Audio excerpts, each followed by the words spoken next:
2.5 लाख रुपए का लोन किसी को लेना होता है दीपक जी, उसके चप्पल गिर जाते हैं। लेकिन भारत के प्रधानमंत्री नरेंद्र मोदी जी ने 2.5 लाख करोड़ रुपए का कर्जा एक व्यक्ति को दिलवाया। और बैंकों में किसका पैसा जमा है? इस देश के आम आदमी का, आम इंसान का पैसा जमा है। तो ये छोटा भ्रष्टाचार नहीं है, ये महा घोटाला है। सदन शुरू होने से पहले आपको मालूम है ऑल पार्टी मीटिंग बुलाई जाती है। वहां पे मैंने कहा भाई अडानी के मुद्दे पे चर्चा कराओ, वहां पे एजेंडा तय होता है। अडानी के मुद्दे पे चर्चा कराने को सरकार तैयार नहीं हुई। और मैंने ही अकेले नहीं, आरजेडी ने, जेडीयू ने, सीपीआई ने, सीपीएम ने, शिवसेना, उद्धव ठाकरे ने, सारे लोगों ने अपनी आवाज उठाई कि भाई डीएमके ने, सबने कहा कि अडानी के मुद्दे पे चर्चा कराइए।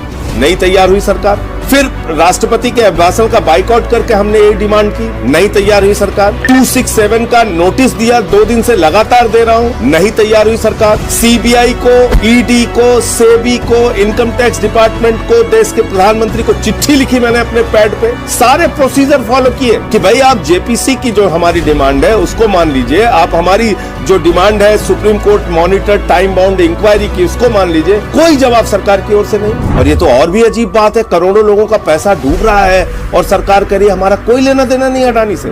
जिस अडानी को ऑस्ट्रेलिया में माइनिंग दिलवाते हैं कोयले की, उससे उनका कोई लेना देना नहीं है। ठीक है, जो उनकी पार्टी को मोटा मोटा चंदा देता है झोले में भर के बीजेपी को, उससे कोई लेना देना नहीं है बीजेपी का। ठीक है, मैं यही संजय जी, और आज सरकार ने पल्ला झाड़ लिया।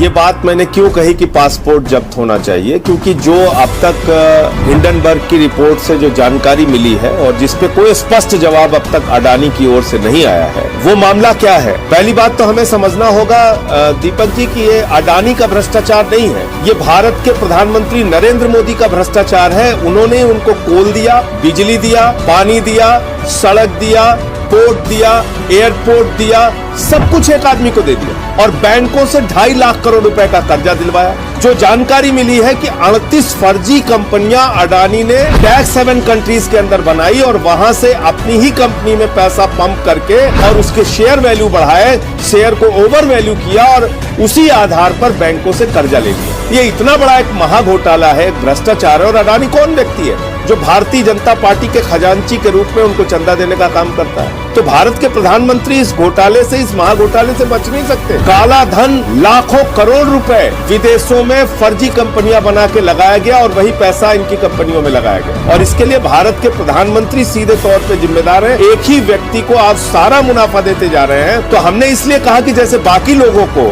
मोदी जी ने चिड़िया उड़ योजना के तहत हिंदुस्तान से फरार कर दिया, नीरव मोदी चिड़िया उड़, मेहुल चौकसी चले गए, ललित मोदी चले गए, विजय माल्या चले गए, नितिन संदेशरा चले गए। ये कौन लोग थे जिन्होंने बैंकों का हजारों करोड़ रुपए लोन ले रखा था? जब ये लोन नहीं दे पाए तो हिंदुस्तान छोड़ के चले गए। अभी ऐसे अडानी भी, गौतम अडानी भी भाग जाएगा तो देश के जिन लोगों ने पैसा लगाया उनका क्या होगा? आज वो करोड़ों निवेशक जिनके पैसे एलआईसी में हैं, जिनके पैसे एसबीआई में हैं, दीपक जी जिन्होंने अपनी बेटी की शादी के लिए एलआईसी में पैसा जमा किया था, वो सारे लोग चिंतित हैं।